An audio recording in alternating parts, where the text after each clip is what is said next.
Hi friends, welcome back to Posi Talks കൂടി പോസി ടോക്സിൻ്റെ അടുത്ത വീഡിയോയിലേക്ക് എല്ലാവർക്കും സ്വാഗതം.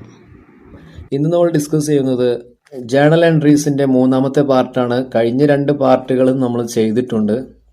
അപ്പോൾ ഇതിന് ശേഷമുള്ള ഒരു പാർട്ടും കൂടി ചെയ്ത് കഴിഞ്ഞാൽ മാത്രമേ നമ്മുടെ ഈ ഒരു ടോപ്പിക്ക് കംപ്ലീറ്റ് ആവുകയുള്ളൂ. ഇത് +1 അക്കൗണ്ടൻസി ടെക്സ്റ്റ് ബുക്കിനെ ബേസ് ചെയ്തിട്ടുള്ളതാണ്. അതുകൊണ്ട് ഇതിന് മുൻപുള്ള വീഡിയോ നിങ്ങൾ കണ്ടിട്ടില്ലെങ്കിൽ അതിൻ്റെ ലിങ്കുകളൊക്കെ ഡിസ്ക്രിപ്ഷനിൽ കൊടുത്തിട്ടുണ്ട്. അത് പോയി കാണുക, മനസ്സിലാക്കുക, ശേഷം ഈ വീഡിയോ നിങ്ങൾ കാണുക. അപ്പോൾ നമുക്ക് ക്ലാസ്സിലേക്ക് കിടക്കാം. നമ്മുടെ ആദ്യത്തെ എൻട്രി ഇതാണ്. 2005 ജനുവരി 1 Sam commenced business with cash ₹15,000 15,000 രൂപ കൊണ്ട് സാം എന്ന വ്യക്തി ഒരു ബിസിനസ് തുടങ്ങി. ബിസിനസ്സിലേക്ക് ക്യാഷ് കൊണ്ടുവരുന്ന എൻട്രി കാണിക്കാൻ വേണ്ടി മാത്രം ചെയ്തതാണ്. ഇത് നമ്മൾ മുമ്പേ ഡിസ്കസ് ചെയ്തിട്ടുള്ളതാണ്. നമുക്കറിയാം, ബിസിനസ്സിലേക്ക് ക്യാഷ് വരുമ്പോൾ 0 എമൗണ്ട് ആയിരുന്ന ഒരു ബിസിനസ്സിലേക്ക് 15,000 രൂപ വന്നു കഴിഞ്ഞാൽ നമ്മുടെ മുൻ വീഡിയോയിൽ പറഞ്ഞ പോലെ അതിൻ്റെ പ്രിൻസിപ്പൾ ഇങ്ങനെയാണ്: cash account debtor to capital. കാരണം ക്യാഷ് എന്ന് പറയുന്നത് അസറ്റാണ്. അസറ്റ് കൂടിക്കഴിഞ്ഞാൽ തീർച്ചയായിട്ടും ഡെബിറ്റ് ചെയ്യണം. ക്യാപിറ്റൽ എന്നത് ലാബിലിറ്റിയാണ്. അപ്പോൾ ലാബിലിറ്റി ഇവിടെ കൂടുന്നത് കൊണ്ട് ലാബിലിറ്റി ക്രെഡിറ്റ് ചെയ്യണം. അപ്പോൾ ക്യാഷ് അക്കൗണ്ട് ഡെപ്റ്റർ ക്യാപിറ്റൽ എന്നതാണ് നിങ്ങൾക്കിപ്പോൾ കാണാൻ കഴിയുന്ന ഈ ഒരു ജേണൽ എൻട്രി. 15,000 രൂപ നരേഷനായി കൊടുത്തിട്ടുള്ളത് ക്യാപിറ്റൽ ഇൻട്രൊഡ്യൂസ്ഡ്. ഓക്കെ, അടുത്ത നമുക്ക് ജനുവരി 5 പർച്ചേസ്ഡ് ഗുഡ്സ് ഫ്രം കൃഷ്ണ എന്ന വ്യക്തിയിൽ നിന്ന് 1,500 രൂപക്ക് പർച്ചേസ് ചെയ്തു. ഇവിടെ നമുക്ക് വ്യക്തമായിട്ട് പാർട്ടിയുടെ പേര് തന്നിട്ടുണ്ട്. അപ്പോൾ നമുക്ക് മനസ്സിലാക്കാനുള്ള ഒരു പോയിന്റ് എന്ന് പറയുന്നത് ഇത് ക്രെഡിറ്റ് പർച്ചേസ് ആണ്. കാരണം ഇവിടെ ക്യാഷ് എന്ന് മെൻഷൻ ചെയ്തിട്ടില്ല.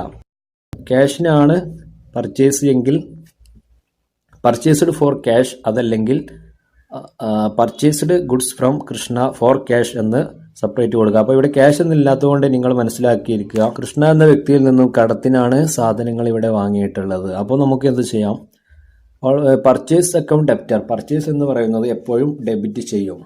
അതിനുള്ള മറ്റൊരു കാരണം എന്ന് പറയുന്നത് പർച്ചേസ് എപ്പോഴും ഡെബിറ്റ് ചെയ്യും, സെയിൽസ് എപ്പോഴും ക്രെഡിറ്റ് ചെയ്യും എന്നുള്ള ഒരു കാര്യങ്ങൾ നിങ്ങൾ മനസ്സിലാക്കി വെക്കുക. Purchase account debtor to Krishna എന്ന് പറയുന്നത് നമുക്കറിയാം പർച്ചേസ്ഡ് ഗുഡ്സ് ഫ്രം കൃഷ്ണ എന്ന വ്യക്തിയിൽ നിന്നും നമ്മുടെ കമ്പനി ഗുഡ്സ് പർച്ചേസ് ചെയ്തു. എത്ര രൂപയ്ക്ക്? നമ്മുടെ കമ്പനി 1,500 രൂപക്ക് കൃഷ്ണ എന്ന വ്യക്തിയിൽ നിന്നും പർച്ചേസ് ചെയ്തു. അപ്പോൾ പർച്ചേസ് ചെയ്യുമ്പോൾ purchase account debtor to Krishna account. ഇവിടെ ക്യാഷിന് പകരം നൽകിയിട്ടുള്ളത് കൃഷ്ണ എന്നതാണ്. കൃഷ്ണ എന്നുള്ളത് നമ്മെ സംബന്ധിച്ചിടത്തോളം ഒരു ക്രെഡിറ്ററാണ്. നമ്മൾ പണം നൽകേണ്ടതായിട്ടുള്ള വ്യക്തിയാണ്.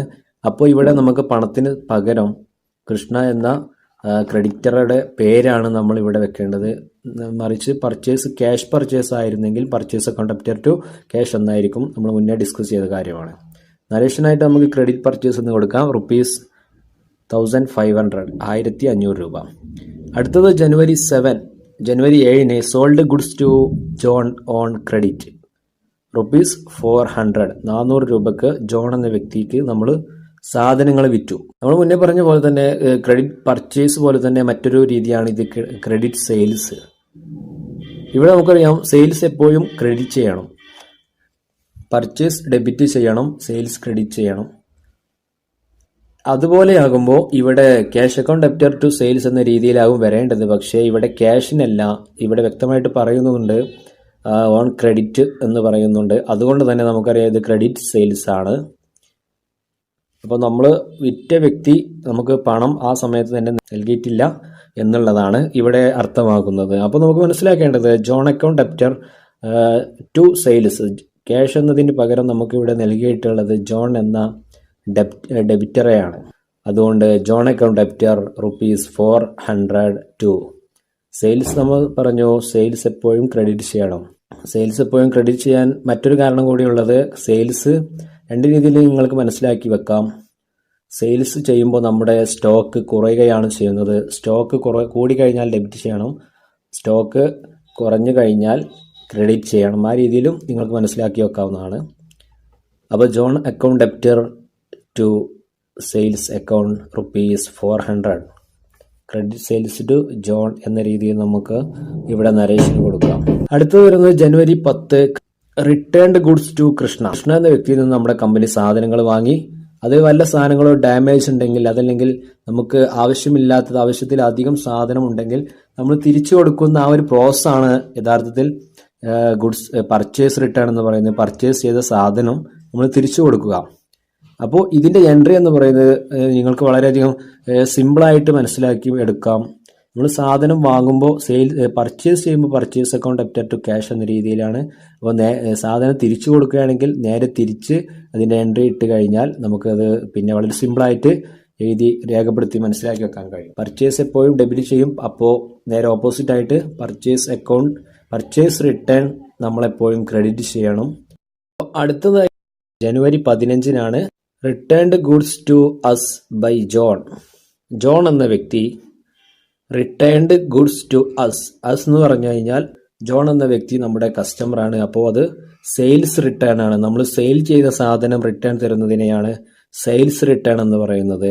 ഇതിന്റെ എൻട്രി എന്നത് സെയിൽസ് ചെയ്യുമ്പോൾ എന്താണോ നമ്മുടെ എൻട്രി രേഖപ്പെടുത്തിയിട്ടുള്ളത് അതിന്റെ നേരെ ഓപ്പോസിറ്റ് ആണ് ഇത് ചെയ്യേണ്ടത്. നമുക്കറിയാം, സെയിൽസ് ചെയ്യുന്ന സമയത്ത് cash account debited to sales എന്ന രീതിയിലാണ് ക്യാഷ് ആണെങ്കിൽ ഉള്ളത്.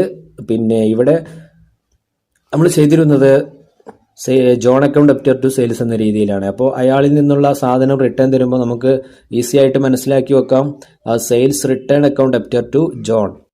അപ്പോൾ അടുത്തത് നമുക്ക് നോക്കാനുള്ളത് ജനുവരി 25-നാണ്. ഈ ട്രാൻസാക്ഷൻ എന്ന് പറയുന്നത് അഡ്വാൻസ് ടു കുമാർ ആസ് ലോണായിട്ട് കുമാർ എന്ന വ്യക്തിക്ക് നമ്മുടെ കമ്പനി പണം നൽകി. 1500 രൂപ ലോണായിട്ട് കടമായിട്ട് നൽകി.